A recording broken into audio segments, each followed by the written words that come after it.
આજુબાજુના વિસ્તારમાંથી આવે છે એ છોકરાઓએ બી મારામારી સ્કૂલમાં ભૂતકાળમાં કરેલી જ છે. એ છોકરાએ તો સ્કૂલમાં કેટલી વખત મગજમારીઓ કરી છે અને હથિયાર લઈને સ્કૂલમાં આવેલું છે. સ્કૂલ પ્રશાસનને ખબર છે.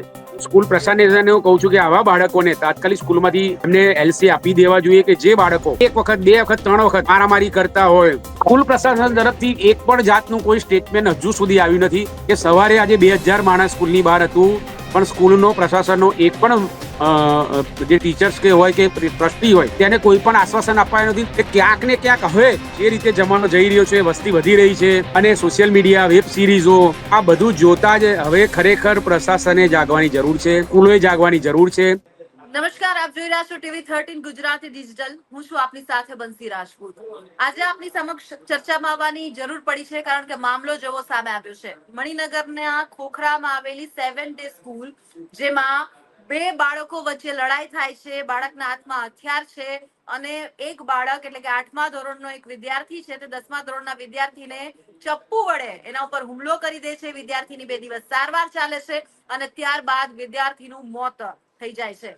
ખૂબ જ કહેવાય કે હિચકારી, શિક્ષણ જગતને શર્મસાર કરે એ પ્રકારની આ ઘટના. કારણ કે વિદ્યાર્થી કાળમાં વિદ્યાર્થી પાસે શાળાના પરિસરમાં પહેલા તો હથિયાર આવે જ કેમ એ મોટો સવાલ છે. અત્યારે જે રીતે આખું અમદાવાદ અને આખો જે મણિનગર વિસ્તાર છે તે અને લોકો છે તે અત્યારે ગુસ્સામાં જોવા મળી રહ્યા છે. તેમનો ગુસ્સો પણ સ્વાભાવિક છે. આ જ મુદ્દા પર આપણે આજે ચર્ચા કરવાના છીએ. વાલી મંડળના પ્રમુખ છે નરેશભાઈ આપણી સાથે જોડાયા છે. નરેશભાઈ, નમસ્કાર. આપનું સ્વાગત છે. ને ખૂબ જ વાલી જગતને, શિક્ષણ જગતને શર્મસાર કરે એ પ્રકારની ઘટના. પહેલો સવાલ મારો એ છે કે ભાઈ શાળાના પરિસરમાં વિદ્યાર્થી પાસે પહેલા તો હથિયાર કેમ આવે? જી ચોક્કસ. આજે ગત સાંજે એટલે કે 7 ડે સ્કૂલ જે મણિનગરમાં આવેલી છે એ માઇનોરિટી સ્કૂલ છે અને એ સ્કૂલમાં 8મા ને 10મા ધોરણના બાળકોની મગજમારી છેલ્લા 10 દિવસથી ચાલતી હતી. 10 દિવસ પહેલા મારામારી થઈ હતી. સ્કૂલ પ્રશાસનને ખબર છે. સ્કૂલ પ્રશાસને સમજાવીને બેને છૂટા કર્યા હતા પણ થોડી અદાવત રાખીને બીજા કોમના બાળકે છરી જેવી વસ્તુ પોતાના ડેકીમાં લઈને આવ્યો હતો, સ્કૂટરની ડેકીમાં. અને જ્યારે બાળક જ્યારે ટોયલેટ તરફ જઈ રહ્યો હતો ત્યારે એની પર હુમલો કર્યો અને ગળાના ઉપર એને છરી મારી છે અને બાળક હોસ્પિટલમાં જઈને એમનું અવસાન થયું છે. એટલે આખી સમગ્ર ઘટના એવી છે કે સૌથી પહેલા તો એક બી અસામાજિક જે બાળકે આ હુમલો કર્યો છે એના ફાધર બી અસામાજિક તત્વ જોડે જોડાયેલા છે. આ બાળક બી કેટલીક વસ્તુઓમાં ગુસ્સાઓ અને અસામાજિક તત્વ જેવો લાગી રહ્યો છે કારણ કે આ હુમલો એને પહેલી વખત નથી કર્યો. બીજું, હથિયાર લઈને સ્કૂલમાં પહેલા બી આવેલો છે આ છોકરો. એવું નથી કે આ વખતે આવેલો હોય. એટલે સ્કૂલમાં એને હથિયારથી અને પહેલા બી હથિયારથી બીવડાવેલા છે બાળકોને. આ તમને સાચી હકીકત. મેં જયારે સવારે હું સ્કૂલમાં ગયો ત્યારે મને હકીકત પેરેન્ટ્સો દ્વારા જાણવા મળી. બીજું, આ છોકરો નોનવેજ લાવતો હતો તો બળજબરી હિન્દુઓના છોકરાઓને નોનવેજ ખવડાવવા માટેની પ્રેસ્તાયત બી કરતો હતો. એટલે આ છોકરો ગુસ્સા ભર્યો અને આવી પ્રવૃત્તિઓમાં સંકળાયેલો હતો. તેમ છતાં પણ સ્કૂલ પ્રશાસને આ છોકરા ઉપર કોઈ પણ જાતની કાર્યવાહી કરી નહીં. સ્કૂલ છૂટ્યા પછી જે બાળકે આ હુમલો કર્યો છે એ બાળકના મિત્રો અસામાજિક તત્વો બહાર સ્કૂટર ઉપર બેસીને અને સ્કૂલના છોકરાઓને દાદાગીરી, અસામાજિક તત્વો જેવું કામ આ છોકરો કરતો હતો. એટલે બધું જ ફેક્ટર સ્કૂલને ખબર છે કે ભાઈ આ છોકરો શું છે. બીજું કે હથિયાર જયારે સ્કૂલમાં લાવ્યો અને આની પહેલા બી હથિયારથી બાળકોને ગભરાવતો હતો, સ્કૂલ પ્રશાસને કેમ એની પર કાર્યવાહી ના કરી? એટલે આ બધી જ પ્રશ્નો છે. હવે જયારે બીજી મારે ગંભીર પ્રશ્ન સ્કૂલની ઉપર એ ઉઠાવવો છે કે બાળક ઉપર જયારે હુમલો થયો અને બાળક તડફડીને એ સ્કૂલમાં એના ગ્રાઉન્ડ ઉપર સ્કૂલના અંદરની ગ્રાઉન્ડમાં જયારે તડફડતો હતો, સ્કૂલનો એક પણ અધિકારી કે સ્કૂલનો એક પણ ટ્રસ્ટી એ બાળકને બચાવવા માટે ના 108 કરી છે કે ના એમ્બ્યુલન્સ બોલાવી છે કે ના પોલીસ બોલાવી છે. 30 મિનિટ સુધી, આ ગંભીર વાત કરું છું બહુ, 30 મિનિટ સુધી બાળક સ્કૂલના કમ્પાઉન્ડમાં તડફડેલો છે. ત્યાં સુધી કોઈએ બાળકની મદદ કરી નથી. બાળકના પેરેન્ટ્સ આયા અને કોઈએ ફોન કર્યો હશે ને બાળકના પેરેન્ટ્સ આયા પછી હોસ્પિટલ લઈ ગયા છે. એટલે ક્યાંક ને ક્યાંક જોવા જઈએ તો કેટલી સ્કૂલ ગંભીર પ્રશાસન ખૂબ જ જવાબદાર બેદરકારી, છે. કેટલી બેજવાબદારી ભર્યું વર્તન. કારણ કે સૌથી પહેલી જવાબદારી, કારણ કે શાળાના પરિસરની આસપાસની ઘટના, શાળામાં બનેલી ઘટના છે. વારંવાર એક અસામાજિક તત્વ કે તોફાની એક બાળક છે તેની તમામ જે મતલબ પ્રવૃત્તિઓ છે તેને નજરઅંદાજ કરવામાં આવી. શું શાળાના ધ્યાનમાં આ બધી બાબતો નહીં આવી હોય નરેશભાઈ? હું ગોપીને તમને એ જ કહું છું, અરે બંસીબેન, કે શાળા આ પહેલી તો એક જ વસ્તુ છે કે બંસીબેન 7 ડે સ્કૂલ છે, એના સંચાલકો છે એ બી હું તો શબ્દ જ વાપરું છું કે માથા ભારે જ છે. એમણે બી છોકરાઓને રૂપિયા, મેં બધા પેરેન્ટ જોડે સાંભળ્યું છે કે રૂપિયા લઈને પાસ કરવા, સ્કૂલમાં પેરેન્ટ્સોને આવવા દેવાની, ધમકીઓ ઘણા પેરેન્ટ્સોને આપી, ટીચર્સોની દાદાગીરી. કારણ કે મણિનગર આ એરિયામાં જે 7 ડે આવેલી છે, એટલે આ સ્કૂલ પંકાયેલી તો છે 7 ડે. એ વસ્તુને ક્યાં પણ સૌથી મારે બંસીને એ વાત કરવી છે કે સ્કૂલનું જે ઇન્સ્પેક્શન દર વર્ષે થતું હોય એ ડીઈઓ દ્વારા થતું હોય. તો આ બધી કમ્પ્લેનો ડીઓ સુધી પહોંચેલી જ છે. ઘણા પેરેન્ટ્સોએ ડીઓને કમ્પ્લેન કરેલી છે. તો આજ સુધી શિક્ષણ વિભાગ કે શિક્ષણ ખાતું કે અમદાવાદના ડીઓએ કેમ સ્કૂલ ઉપર કાર્યવાહી ના કરી? બીજું ગંભીર વાત મારે એ કરવી છે બંસી, કે સ્કૂલ માઇનોરિટી છે, 7 ડે સ્કૂલ માઇનોરિટી છે. તો 100% માઇનોરિટીના બાળકો હોવા જોઈએ. એના બદલે માઇનોરિટીના બાળકો ઓછા છે અને રૂપિયા લઈને અધર કોમના બાળકોને એડમિશનો આ સ્કૂલ આપે છે. તો આ બધું ડીઓને ખ્યાલ નહીં હોય? એટલે ઘણા જ ગંભીર પ્રશ્નો આમાં ઉમેરાયેલા છે.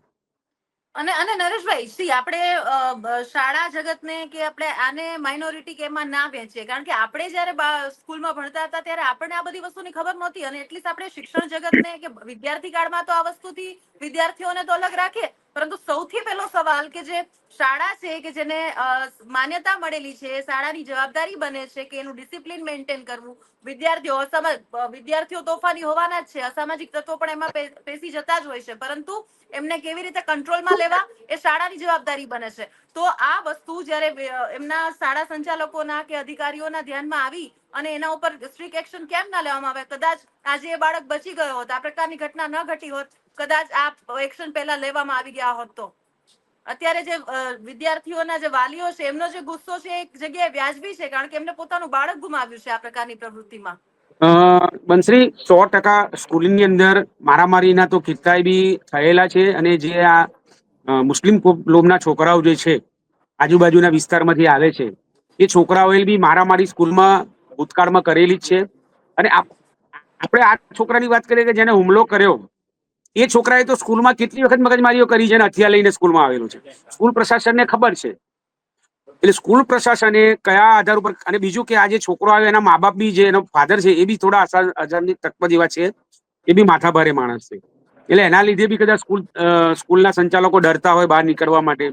એ ક્યાંક ને ક્યાંક બધું ભેગું થયેલું છે. પણ હું તારું છું ત્યાં સુધી આપણે આ હુમલાની વાત કરીએ તે છતાં એક સામાજિક તરીકે અને વાલી મંડળ તરીકે મારે કહેવું છે, આજે મેં મુખ્યમંત્રીને એક લેટર લખ્યો છે કે અત્યારે વેબ સિરીઝો ક્રિમિનલની વધેલી છે. વેબ સિરીઝો જે સોશિયલ મીડિયા છે, આ બધાનું બી એક માણસ બાળક ઉપર ખૂબ ઘૂસેલું છે. અને એના લીધે જુવાઇનાઇલ બાળકો, 14 વર્ષના 16 વર્ષના બાળકો પર માનસિક અસર જોવા મળી રહી છે. કે નાની નાની અથડામણમાં પણ આટલું મોટું પગલું બાળકો ભરી રહ્યા છે સ્કૂલમાં. એટલે મેં મુખ્યમંત્રીને એક લેટર લખીને કીધેલું છે કે ગુજરાતમાં વેબ સિરીઝ જે બનતી હોય એમાં ક્રિમિનલ વેબ સિરીઝ ઉપર બેન્ડ લાવો. આવું એક વાલી મંડળ તરીકે મેં આજે લેટર લખેલું છે.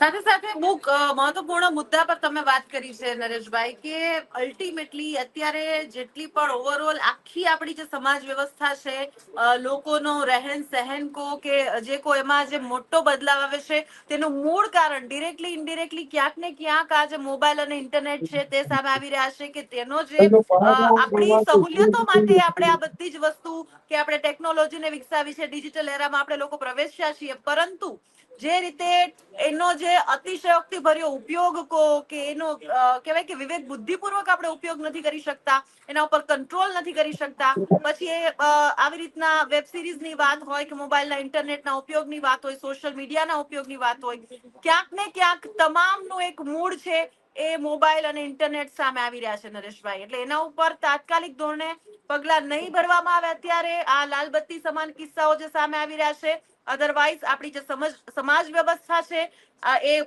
સંપૂર્ણપણે કિસ્સામાં રાખજો. ખોરવાઈ જશે, અને એને પછી આપણે એકવાર આ જો લગામ છૂટી ગઈ તો એ અટકાવી નહીં શકીએ. તદ્દન તમારી વાત એકદમ સાચી છે કે હવે જે રીતે અત્યારે સોશિયલ મીડિયા હોય, વેબ સિરીઝો હોય કે મોબાઈલની, અને મોબાઈલ લઈ જવા ઉપર તો પ્રતિબંધ છે જ, તેમ છતાં પણ 8 થી 12 ધોરણના છોકરાઓ અને કોલેજમાં પણ હજુ બી છોકરાઓ મોબાઈલ લઈ જતા હોય છે સ્કૂલમાં, અને સ્કૂલ પ્રશાસન એને બોલતું નથી અને આ બધી પ્રવૃત્તિઓનો અંજામ આપે છે. પણ જ્યારે સાથે વાલીઓને બી, જ્યારે મારે કહું છે વાલી મંડળ તરીકે પણ, કે કંઈક તમારો બાળક ગુસ્સાવાળો હોય કે અતિ ગુસ્સાવાળો હોય તો વાલીઓને ખ્યાલ આવી જ જાય. આજે આ બાળકે જે હુમલો કર્યો છે એ વારંવાર બીજા બાળકો જોડે બી હુમલો કરતો જ હશે. તો મારે વાલીઓને બી કેવું છે તમારા માધ્યમથી, TV13 ના માધ્યમથી, કે આપના બાળક આવા ગુસ્સાવાળા હોય તો એને સંયમ સાથે એને સમજાવવા જોઈએ. બસ બાળક હથિયાર લઈને ફરતું હોય તો વાલીઓ બી તકેદારી રાખવી જોઈએ કે બાળક સ્કૂલમાં શું લઈ જાય છે, પોતાની બેકીમાં શું રાખે છે, પોતાની સ્કૂલની બેગમાં શું રાખે છે. એટલે ક્યાંક ને ક્યાંક સ્કૂલ પ્રશાસનનો જવાબદાર છે, પણ વાલીઓ બી પોતાના કે બાળક કઈ રીતનું અત્યારે ઉછરી રહ્યું છે અને બાળક કઈ રીતનું અત્યારે જઈ રહ્યું છે અને એનો સ્વભાવ કેવો છે એ બધાને મેન્ટેન કરવાનું વાલીઓનું બી કામ છે. બિલકુલ.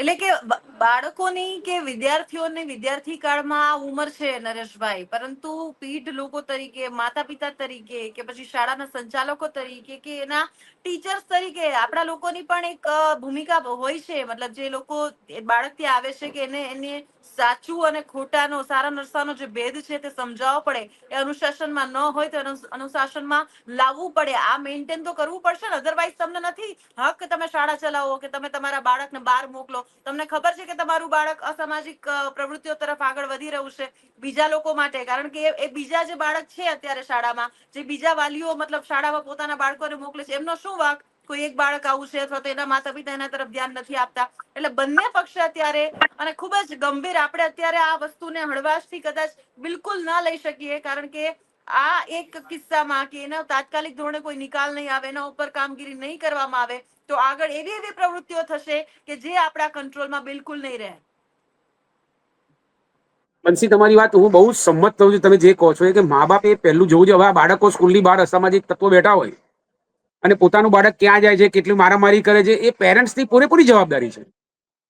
સ્કૂલની બહાર અસામાજિક તત્વો બેસે, એક્ટિવા ઉપર લઈને બેસે, ઠઠ્ઠા મસ્કરી કરે, એ બધું જાણ બાળકને બી હોય છે, બાળકના વાલીને બી હોય છે, સ્કૂલને બી હોય છે.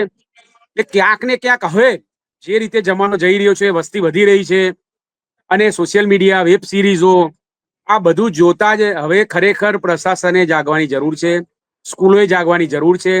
આજે એક બાળક માસૂમ 14 વર્ષનો બાળક આજે મર્યો છે. એના મા બાપને ખ્યાલ હોય કે રીતે ઉછેર થયો છે અને આટલી ક્રૂરતાથી એને મારવામાં આવ્યો. એનો કોઈ વાંક નતો અને બાળકને મારવામાં આવ્યો છે. એટલે હું માનું છું ત્યાં સુધી તમામે તમામ વાલીઓએ આ એક જાગૃત થઈને એક ઉદાહરણ તરીકે પોતાના બાળક ઉપર હવે નિગરાની કરવાની જરૂર છે, જવાબદારીની જરૂર છે. અને સ્કૂલ પ્રશાસનને એવું કહું છું કે આવા બાળકોને તાત્કાલિક સ્કૂલમાંથી એમને LC આપી દેવા જોઈએ કે જે બાળકો 1 વખત, 2 વખત, 3 વખત મારામારી કરતા હોય અને તમને શક પડે તો તમારે એની બેગ બી તપાસો. બરાબર છે, બધું જ તપાસવાની સ્કૂલને જરૂર છે કે ભાઈ બાળક એક વખત આ જે હુમલો કર્યો છે એ બાળકે ઘણી વખત સ્કૂલમાં મારામારી કરેલી છે, હથિયાર બી લઈ ગયો છે. મેં ઘણા પેરેન્ટ્સોને પૂછ્યું કે આ બાળક ભૂતકાળમાં બી હથિયાર લઈને સ્કૂલમાં આવે છે અને લોકોને ધાક ધમકી કરતો હતો. તો આ બધું ખબર હતી તો સ્કૂલ પ્રશાસને શા માટે એની ઉપર પગલા ના ભર્યા? હું ગુજરાતની તમામ શાળાઓને TV13 ના માધ્યમથી કહું છું, એક વાદી મંડળ તરીકે, કે આવા અસામાજિક તત્વો હોય, આવા ગુસ્સાવાળા હોય કે જે બાળકને ભણતર માટે કંઈ પડી નથી અને આવું જ કામ કરવા માટે આવતા હોય, એવા બાળકને તાત્કાલિક LC આપી દેવા જોઈએ. બિલકુલ. અને સાથે સાથે જે આપણે લોકો કે આ પ્રકારની જે પ્રવૃત્તિ, તમે જે રીતે વેબ સિરીઝનો, ફિલ્મોનો, કે જે આ પ્રકારની પ્રવૃત્તિ કે ભાઈ હાથમાં મતલબ સ્મોકિંગ કરવું, કે હાથમાં હથિયારો રાખીને સ્કૂલની બહાર કે કોલેજ પરિસરની બહાર મતલબ આવી રીતના શોષા કરવા, અને એને જે એક હિરોઇઝમ જેવું બનાવી દીધું છે ને કે તમે મતલબ આમ લાર્જર ધેન લાઈફ એને શો ઓફ કરવામાં આવે છે. એનિમલ જેવી મૂવીને આપણે લોકો મતલબ વધારે પડતા વખાણીએ છીએ, કે યુથ એને વખાણે છે. મતલબ આ બધી પ્રવૃત્તિના આ જે માનસ છે, જે અત્યારે યુવા માનસ છે, ચડતું લોહી જેને કહેવાય, ગરમ લોહી જેને કહેવાય, કે એના ઉપર વધારે ઇન્ફ્લુઅન્સ થતું હોય છે. તો સમવોટ એને એમાંથી બહાર કાઢવા માટે, કે સારા નરસાનો ભેદ, કે પછી વિવેક બુદ્ધિ પૂર્વક આ બધી પ્રવૃત્તિઓ મનોરંજનની તરીકે જ લેવું પડે. પરંતુ તમે તમારી ઉંમર કરતા મોટા નથી થઈ ગયા, એ એક ભેદ છે ને, એમને સમજાવવા બહુ જરૂરી છે. એટલે આ લેવલે હવે કદાચ શાળાઓએ કે પછી સામાજિક દ્રષ્ટિએ ઘણા બધા સંગઠનોએ પણ આગળ આવીને આ પ્રવૃત્તિ કરીને પણ બાળકોનું કહેવાય કે કાઉન્સેલિંગ થી લઈને ઘણી બધી પ્રવૃત્તિઓમાં કદાચ આગેવાની લેવી પડે નરેશભાઈ, તો નવાઈ નહીં. ચોક્કસ, તમે બહુ સારી વાત કરી કે હવે અમદાવાદ બહુ મોટું થઈ રહ્યું છે, ગુજરાત મોટું થઈ રહ્યું છે. હાલ અમદાવાદમાં બહારથી અલગ અલગ જિલ્લાઓમાંથી છોકરાઓ ભણવા આવી રહ્યા છે અને પેઇંગ ગેસ્ટમાં રહીને છોકરાઓ ભણતા હોય છે. એટલે પેઇંગ ગેસ્ટ બી બહુ વધી ગયા છે. આજે બિલકુલ. જે બાળકો ભણે છે, તો એ બહારના બાળકો જે જિલ્લામાંથી અમદાવાદની કોલેજોમાં સ્કૂલોમાં ભણવા આવે છે, એવા બાળકો બી અત્યારે જે રીતે પીજીમાં રહી રહ્યા છે, બરાબર છે, એ જી. બાળકો તમે જુઓ રોડ ઉપર આજે છોકરીઓ સિગરેટ સ્મોકિંગ કરતી હોય છે, દારૂ ઘણી હમ વખત પકડાય છે.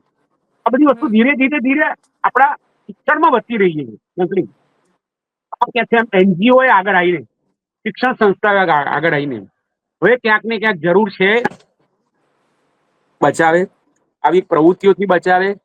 પેરેન્ટ્સોએ હવે મા બાપને બી જરૂર છે કે આવી પ્રવૃત્તિઓથી બાળકોને અને ધ્યાન રાખે અને આવી પ્રવૃત્તિઓથી બાળકને દૂર રાખે. કારણ કે એ માતા પિતા કે જે દૂર દરાજના ગામડાઓમાં કે ત્યાં વસે છે, કોઈ સારા શહેરમાં, મોટા શહેરમાં, સારી શાળામાં, પીજીમાં બાળકોને એટલા માટે મોકલે છે, કદાચ પેટે પાટા બાંધીને પણ એ લોકોના ખર્ચાને ઉઠાવતા હોય છે કે ભાઈ બાળક એના ભવિષ્ય માટે કંઈક આગળ વધે, કંઈક સારી પ્રવૃત્તિઓ કરે. એમાં જો આવી પ્રવૃત્તિઓમાં સંકળાઈ જાય અથવા તો આવી અસામાજિક તત્વોની સાથે મળીને કે ઇનડિરેક્ટલી એનો જો ભોગ બની જાય, તો એ માતા પિતા એ વાલીનો શું વાંક છે આમાં? એટલે આમાં ઓવરઓલ અને કદાચ ગવર્મેન્ટે પણ આમાં ઇન્વોલ્વમેન્ટ લઈને તમામ રીતે તાકીદ કરવી પડે તો પણ, મતલબ અત્યારે, કારણ કે હવે આ બધી પ્રવૃત્તિઓ વધી રહી છે, આ બધી વસ્તુ સામે, આ એક કિસ્સો સામે આવે છે, કદાચ ઘણી જગ્યાએ નરેશભાઈ કિસ્સાઓ સામે નથી આવતા, અમુક વસ્તુ દબાઈ જતી હોય છે, તો પછી એના માટે જવાબદાર કોણ? પણ એ જ વસ્તુ થઈને તમને હું એ જ કહું છું કે આ સ્કૂલે બી દબાયેલું જ છે ને. 7 ડે હમ સ્કૂલે એટલી મગજમારીઓ સ્કૂલમાં થઈ છે. આ બાળક બી મારામારી કરી છે. બાળક મરી ગયું ત્યાં સુધી 30 મિનિટ સુધી તડફડાઈ રહ્યો છે. તો આ બધું દબાવવાનું કારણ શું? સ્કૂલનું.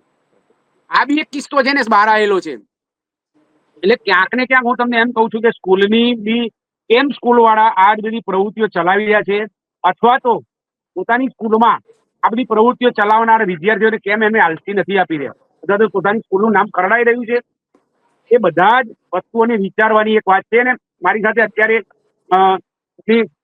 લાઈવનાથી એક સમાચાર આવી રહ્યા છે કે વિદ્યાર્થીનું અત્યારે એની હમ શમશાન યાત્રા મણિનગરમાં નીકળી રહી છે. હમ તો હમ મારે ગુજરાત સરકારને બી એ કહેવું છે કે જો બાળક સામાન્ય ઘરનો હોય અને ગરીબ હોય તો મંડળ તરીકે TV13 ના માધ્યમથી કે એ બાળકને જે બી મદદ થાય એ ગુજરાત સરકાર એ બાળકને મદદ કરે, શિક્ષણ વિભાગ એ બાળકને મદદ કરે. સાથે સાથે નરેશભાઈ, અત્યારે જે શાળાકીય દ્રષ્ટિએ આપણે જો જોઈએ તો એ શાળા માટે એના જે મેનેજમેન્ટ છે, આચાર્ય છે, એમના ઉપર કોઈ પગલા લેવામાં આવ્યા છે? એને લઈને કોઈ અપડેટ છે આપની પાસે? બહુ સારી વાત છે કે હજુ સુધી કોઈ પણ જાતના પગલા કે FRI સ્કૂલના મેનેજમેન્ટ ઉપર કોઈ પણ લેવાયા નથી. સ્કૂલની પ્રીમાઇસીસમાં સ્કૂલ એક ટ્રસ્ટ છે. સ્કૂલ એક ટ્રસ્ટ છે, પ્રાઇવેટ પ્રોપર્ટી નથી. એટલે એ ટ્રસ્ટીઓની જવાબદારી છે. અને બાળકનું મરણ એક સ્કૂલમાં થયું છે, સ્કૂલની પ્રીમાઇસીસમાં થયું છે, અને એમની ડ્યુટીની હાજરીમાં થયું છે, પોતાની ડ્યુટીમાં થયું છે. એટલે પેલું કે જે મારવા વાળા કરતા જોનારાનો બી એના ગુનો જોવાય, ચોરી કરનાર કરતા ચોરી કરાવનારનો બી ગુનો જ ગણાય છે. એવી રીતે પ્રશાસને આ મરતા છોકરાને જોયેલો છે.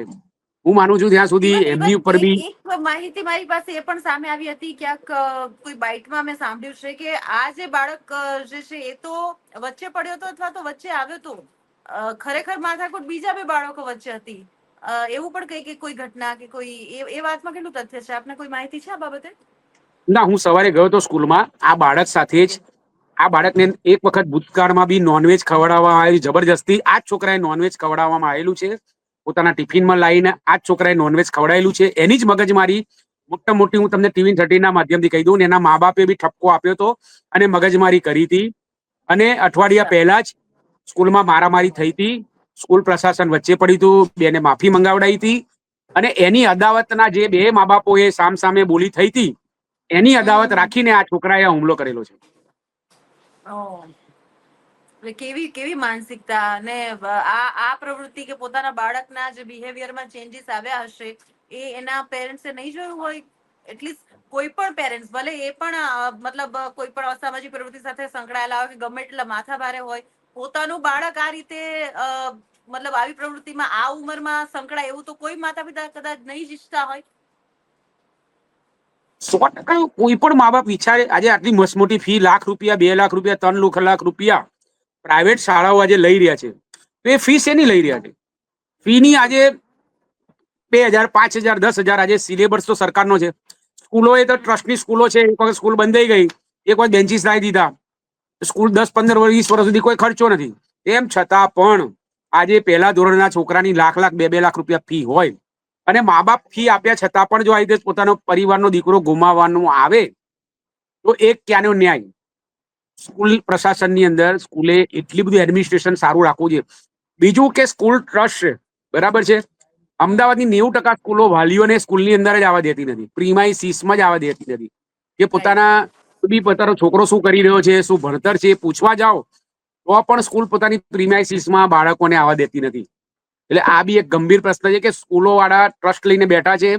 કોઈ પણ મા બાપને તમે આજે પેરેન્ટ ટીચર એસોસિએશનની મિટિંગ કેટલી થાય છે? ડીઓ ની દર વર્ષે ચેકિંગ હોય છે 6 મહિનાની અંદર એક વખત. ડીઓ કેટલી ચેકિંગ કરે સ્કૂલનું? ડીઓ ઉભા થઈને જાય છે સ્કૂલમાં જોવા. અને આ સ્કૂલની ફરિયાદો અમદાવાદના ડીઓમાં કેટલાય પેરેન્ટ્સો મેં પૂછ્યું સવારે, તો ડીઓએ આજ સુધી આ સ્કૂલની પર કોઈ પણ કાર્યવાહી કરી નથી. સ્કૂલની અંદર બધા જ બાળકોને સ્ટેશનરી આપવામાં આવે છે, બુક્સ આપવામાં આવે છે, સ્કૂલની અંદરથી જ 7 ડે સ્કૂલમાંથી જ. આ બધી પ્રવૃત્તિઓ વાલીઓએ વિરોધ કરવા છતાં પણ સ્કૂલની એટલી જબરજસ્તી દાદાગીરી છે કે સ્કૂલ બાળકને વાલીઓને ગાંઠતું નથી. બંસરી અને એ જ પણ કે આટલી મોટી ઘટના ઘટી ગઈ, આટલો હોબાળો મચ્યો છે, એક વિદ્યાર્થીનું મોત થઈ ગયું છે અને હજી એ તરફથી કોઈ પ્રતિક્રિયા કે કોઈ નિવેદન કે કોઈ પગલા લેવામાં નથી આવ્યા. સ્કૂલ પ્રશાસન તરફથી એક પણ જાતનું કોઈ સ્ટેટમેન્ટ હજુ સુધી આવ્યું નથી. કે સવારે આજે 2000 માણસ સ્કૂલની બહાર હતું, પણ સ્કૂલનો પ્રશાસનનો એક પણ જે ટીચર્સ કે હોય કે ટ્રસ્ટી હોય તેને કોઈ પણ આશ્વાસન અપાયું નથી. તે તદુપરાંત પણ બાળકના ઘરે પણ હજુ ઉપરાંત સુધી કે કોઈ તમે પણ જે રીતે કહી રહ્યા છો કે આટલા બધા વાલીઓએ સેમ સ્કૂલમાંથી ઘણી બધી ફરિયાદો જે કરી છે, તો જે જિલ્લા શિક્ષણ મંત્રી હોય એમની પણ ફરજ બને છે ને, એમનો પણ કોલ લેવાની ફરજ બને છે આ મુદ્દા પર. હજી એમનું પણ કોઈ નિવેદન કે કોઈ પગલા સામે નથી આવ્યા એમના તરફથી પણ. મંત્રી, હું તમને એ જ કહું છું કે અમદાવાદ ડીઓની સૌથી મોટી જવાબદારી છે. અત્યાર સુધી પણ અમદાવાદના ડીઓએ એક પણ સ્ટેટમેન્ટ આ બાળક મરી ગયા પછી સ્કૂલનો વાંક છે કે નહીં. અચ્છા, એની વાત તો તમે જવા દો, ડીઓના એક પણ અધિકારી હજુ સ્કૂલમાં ગયા નથી. પોલીસ તો જાય બરાબર છે, પણ પહેલી ફરજ તો અમદાવાદના ડીઓની છે જ ને. તો ડીઓ એમના એક પણ અધિકારીને હજુ સ્કૂલ ઉપર મોકલ્યા નથી. કે ખરેખર સ્કૂલ પ્રશાસન જવાબદાર છે કે શિક્ષાત્મક કોને કરવી, શું કરવું. આજે બપોર થઈ ગઈ, બરાબર છે, કાલ સાંજની બનાવ છે. એક પણ નોટિસ હજુ સુધી સ્કૂલને ડીઓએ આપી નથી. એક પણ લેખિત ફરિયાદ હજુ સુધી સ્કૂલને આપી નથી. તો આ કેમ? શિક્ષણ વિભાગ કેમ આટલું આ વસ્તુને ઢાંકી રહ્યું છે, એ બી એક પ્રશ્ન છે. બિલકુલ બિલકુલ. ઓવરઓલ આખી જે ઘટના છે, તમે મતલબ કોઈ વાલી મંડળના પ્રમુખ તરીકે વાલીઓને કે એમને કોઈ સંદેશો કે કોઈ વાત કહેવા માંગતા હોય તો?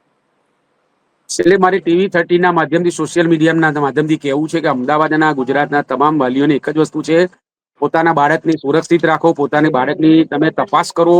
બાળક કોની જોડે બેસી રહ્યું છે, એના ભાઈબંધો કોણ છે, સ્કૂલમાં કેટલા વાગે જાય છે, સ્કૂલ કેટલા વાગે છૂટે છે, તમે એની બેગ્સની તપાસ કરો, સ્કૂલ બેગ્સ તપાસ કરો. અને સ્કૂલમાં વારે તમે જઈને પ્રિન્સિપાલને મળીને પોતાના સ્કૂલનું, પોતાના બાળકનું બિહેવિયર કેવું છે સ્કૂલમાં, આ બધી તપાસ કરવાની વાલીને એક મારે, હું સલાહ નથી આપતો, પણ એક મારે વાલીઓને કેવું છે કે પોતાનું બાળક છે એની માટે તમે ધ્યાન આપો. બિલકુલ, જાગૃત થવું બહુ જરૂરી છે નરેશભાઈ આખા મુદ્દા પર. પછી જે સંસ્થા ચલાવે છે એના માટે પણ, વાલીઓ માટે પણ. આભાર, તમે અમારી સાથે જોડાયા અને આખી જે ચર્ચા છે જય તેમાં ભાગ લીધો.